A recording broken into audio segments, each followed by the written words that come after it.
আবার কখনো শত্রু যদি কড়া নাড়ে দরজায়, দেখে নিও মা তোমার ছেলেরা কেমন করে দরজায়।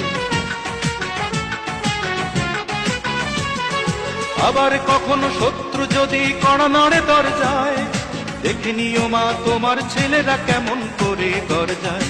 ধুলাই লোটাতে দেব না, ধুলাই লোটাতে দেব না আমরা জননীর সম্মান। আমি গর্বিত, আমি এ দেশের সন্তান, আমি গর্বিত, আমি বাংলা মায়ের সন্তান। নখের আঁচড়ে ক্ষত বিক্ষত করতে চেয়েছে যারা, ইতিহাস বলে পরাজিত হয়ে ফিরিয়া গিয়াছে তারা। নখের আঁচড়ে ক্ষত বিক্ষত করতে চেয়েছে যারা, ইতিহাস বলে পরাজিত হয়ে ফিরিয়া গিয়াছে তারা। 52